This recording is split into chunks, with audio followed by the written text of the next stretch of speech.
नमस्कार, मैं हूं सुरेश कुमार। आप देख रहे हैं भारतमणि इंडिया और बोल्ड न्यूज हरियाणा।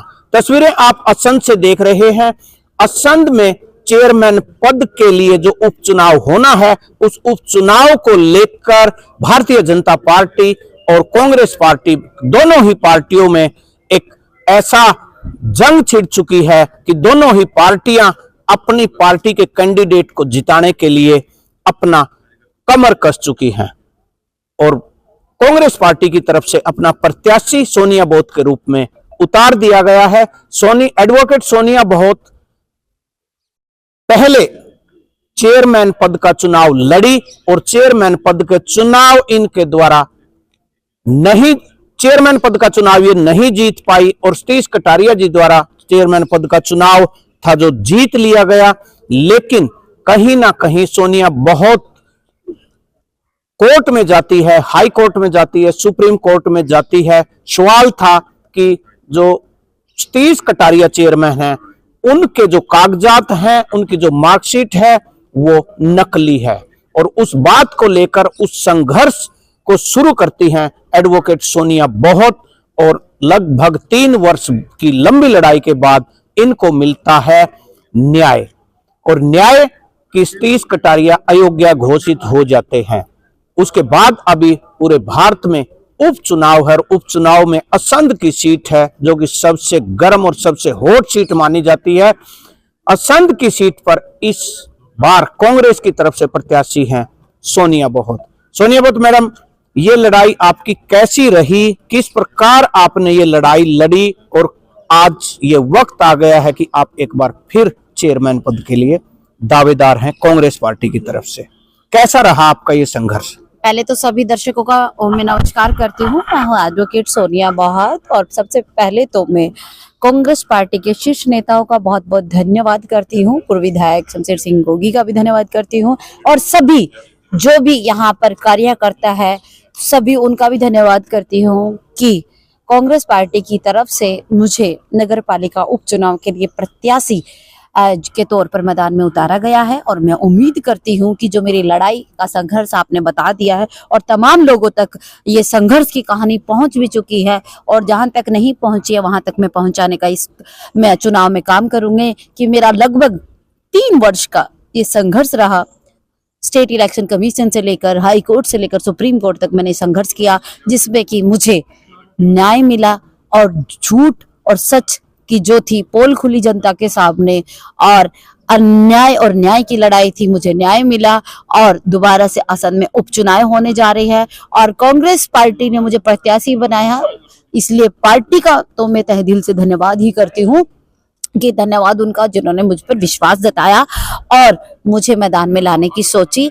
और रही बात अभी चुनाव है क्योंकि बहुत सारे प्रत्याशी मैदान में आएंगे, देखो सबका अधिकार भी है और आए भी, लेकिन मैं जनता को एक चीज जरूर कहना चाहूंगी, जो भी आपसे वोट मांगने आए उनसे एक सवाल जरूर करना कि जो उपचुनाव की हो रहा है और जो एक जंग जीती गई है, एक लड़ाई जो थी, एक लंबी 3 साल की लड़ाई, उनमें जो प्रत्याशी आए उनका कोई योगदान है, ये जरूर पूछना। एक बात और कहना चाहूंगी कि एक बार असंध की जनता, प्रत्येक व्यक्ति, जहां तक मेरी आवाज पहुंच रही है, मैं एक चीज जरूर कहना चाहूंगी, 1 मिनट अपने दिल पे हाथ रख के 1 मिनट आंख बंद करके और अपनी अंतरात्मा की आवाज सुन के वोट डालना कि एक संघर्ष और फिर उपचुनाव, और उपचुनाव में बहुत सारे कैंडिडेट, तो ये जनता डिसाइड करेगी असली हकदार कौन है और किसको वोट का राइट है।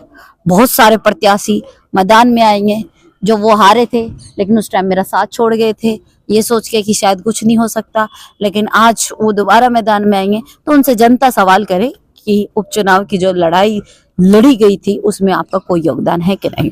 असंध नगर पालिका के हर इंसान की जुबान पर एक नाम है कि अगर ये सच और झूठ की लड़ाई लड़ने वाली सोनिया बहुत है और आखिरी में जीत सच्चाई की हुई, सभी की जुबान पर आपका नाम है। आपको क्या लगता है इस इलेक्शन में लोग आपकी मदद करेंगे, क्या करेंगे, क्या लगता है आपको? मुझे पूर्ण रूप से विश्वास है, विश्वास ही नहीं, मुझे इस चीज पर विश्वास है कि लोगों को इस चीज को देख के मुझ पे विश्वास होगा कि जब एक बेटी 22,000 वोटरों की लड़ाई हाईकोर्ट सुप्रीम कोर्ट तक लड़ सकती है, तो डेफिनेटली वो असंध की जनता की तो लड़ाई लड़ ही सकती है। पेशे से अधिवक्ता हूँ, पत्रकार हूँ, और एक वकील और एक पत्रकार बड़े बेहतरीन तरीके से चीजों को एनालाइज करता है और उसको पता भी होता है काम कैसे होता है और काम कैसे कराया जाता है और काम करने का सही तरीका क्या है। जी, जनता से अपील, असंध की जनता से। जनता से मैं एक चीज कहना चाहूंगी हाथ जोड़ के, मैंने एक ही बात में बार बार दोहरा रही हूँ, ये देखिए कि उपचुनाव का जिम्मेदार कौन है, किसकी वजह से उपचुनाव हो रहा है। दोबारा जो पैसा लगता है जो चुनाव में, वो हम आम जनता के टैक्स का पैसा होता है। तो इसका असली गुनहगार कौन है उपचुनाव का, और जो ये झूठ सच की जो लड़ाई लड़ी है उसमें किसकी अहम भूमिका है, ये जरूर ध्यान में रखें। और जो भी प्रत्याशी हैं उनसे सवाल जरूर करें। आपकी बेटी को अच्छा लगेगा कि मैंने अगर शहर की लड़ाई लड़ी है, प्रत्येक वोटर की लड़ाई लड़ी है, कि जनता अब मेरी लड़ाई लड़े, मुझे ये उम्मीद है। बहुत बहुत धन्यवाद एडवोकेट सोनिया बोध जी। आज असंध के उपचुनाव की कांग्रेस पार्टी की तरफ से इनको नॉमिनेट कर दिया गया है, सोनिया बोध को, कि ये उपचुनाव चेयरमैन पद का लड़ें। और सोनिया बोध एक शिक्षित नारी हैं और शिक्षित होने के साथ साथ ये संघर्ष करने के लिए जिस प्रकार इन्होंने अपना कदम उठाया था, वो संघर्ष में इनकी जीत हुई। अब देखना असंध की जनता को है कि इनको कितना इसका लाभ मिलता है। जिस प्रकार हर इंसान इस बात को बोल रहा है कि सोनिया बोध ने एक सच और झूठ की लड़ाई में अपनी जीत दर्ज की है, अभी बारी जनता की है कि जनता इनकी जीत दर्ज किस रूप में करवाती है। बाकी सभी समाचारों के लिए देखते रहिए बोल्ड न्यूज और भारतमणि इंडिया। जय हिंद।